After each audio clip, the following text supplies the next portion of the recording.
તો કેમ છો પબ્લિક? તમે જોઈ શકો છો યાર, હમણાં જન્માષ્ટમી પછી બહુ જ વરસાદ પડી રહ્યો છે.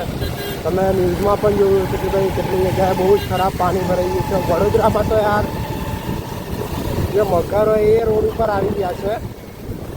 અને અત્યારે મારી તબિયત પણ બહુ જ ખરાબ છે. તોય હું અત્યારે ભાઈને મૂકવા માટે આવ્યો તો બહાર. તો મને ઉમ્મીદ નથી કે ભાઈ વરસાદ ચાલુ થઈ જશે અને પાછો હું પલળી ગયો છું આજે. જો ભાઈ તબિયત ખરાબ ના થઈ ગઈ હજુ વધારે આ ભાઈ ખરાબ છે ઓલરેડી, તો તમે જોઈ શકો છો યાર બહુ વરસાદ છે યાર અમદાવાદમાં. અને તમે ઇન્સ્ટા ઉપર ને રીલને બધું જોયું હશે કે ભાઈ કેટલી જગ્યાએ પાણી ભરાઈ ગયું છે, સ્વિમિંગ પુલ બની ગયું છે. કેટલા લોકો તો મેન વેરી વાઇલ્ડ પણ કરી રહ્યા છે, એ પણ અમદાવાદમાં જંગલમાં નહીં.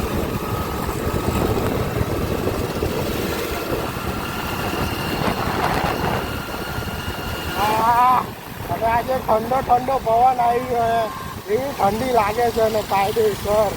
જો બાપુ એકદમથી આ પ્રમાણે ઠંડી વધી ગઈ. અમે જો સ્વેટર પહેર્યા વગર નીકળ્યા અને જો ઉપર જાઓ વરસાદ હોય તો યાર પતી ગયું. બીજા દિવસે કાયદેસર બીમાર પડો યાર.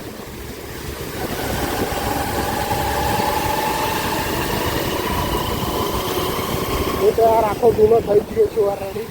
આગળની સાઈડથી આખો ગુનો છું, પાછળની સાઈડથી જેવા મતલબ પૂરો છું. યશને હું કોલેજ મૂકીને આવ્યો છું અને હવે પાછું રિટર્ન જઉં છું આપણા ઘર બાજુ. અને બેનનો ફોન પણ આવ્યો હતો, મેસેજ આવ્યો હતો ખરા કે ભાઈ હું પાછું અમદાવાદ આવી ગઈ છું. બહુ ખરાબ ખાડા છે યાર. આ રોડ યાર રિપેર કરો યાર, પાછો રિપેર કરો. આ રોડ રિપેર કરવાની જરૂર છે.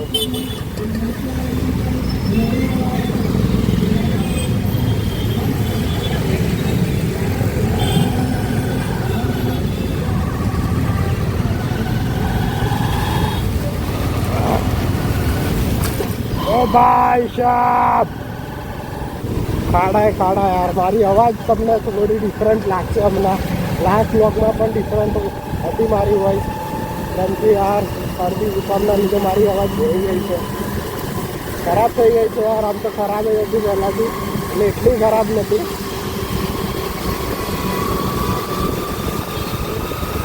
અત્યારે આપણે ફટાફટ ઘર બાજુ નીકળીએ. પપ્પાનો ફોન આવ્યો અને ફ્રેન્ડ છે આપણો મયુર કોલેજ, એનો પણ ફોન આવ્યો. તો આપણે કોલ નહીં કરી શકીએ અમને ભાઈ, કેમ કે આપણામાં 2 દિવસથી રિચાર્જ થવાનું થઈ ગયું છે ઓલરેડી. તો આપણે આજે ટ્રાય કરશું ભાઈ ત્યાં સુધી રિચાર્જ થઈ જાય.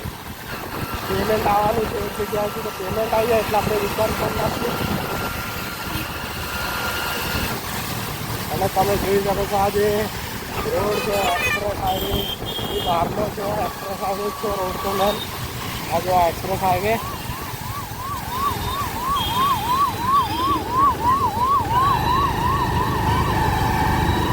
રેડ સિગ્નલ છે પણ આપણે ઊભા નહીં રહ્યા, નીકળી ગયા છે. મારું પાછું ઉભારું પેટ્રોલ મેં ખબર નહીં ગાડી ક્યારે કાઢી હતી મેં. કંઈક મારે 4-5 દિવસ થઈ ગયા તકરીબન કે ભાઈ મેં ગાડી કાઢી હોય રાઈડ પર નીકળવા માટે.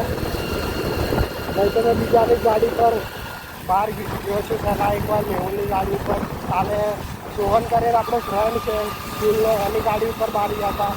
અને એની પહેલાં જુપિટર લઈને આપણી દેવાની જુપિટર લઈને બહાર જઈએ. એટલે આમ જોઈ શકીએ કે મેં હમણાંથી મારી બાઇકને રાઈડ પર એટલે ચલાવવા માટે કાઢી જ નથી. અને आज पहले में इसकी गोली लेनी पड़ेगी मुझे लगता है.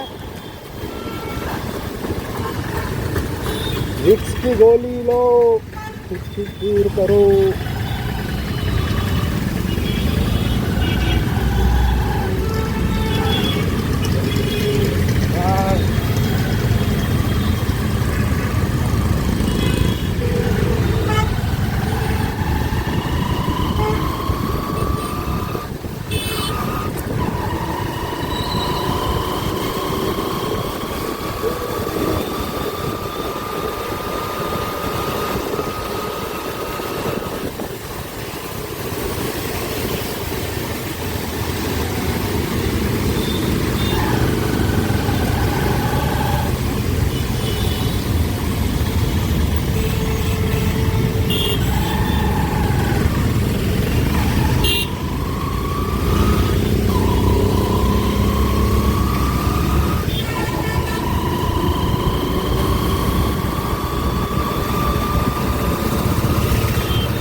નાખું છું અમને.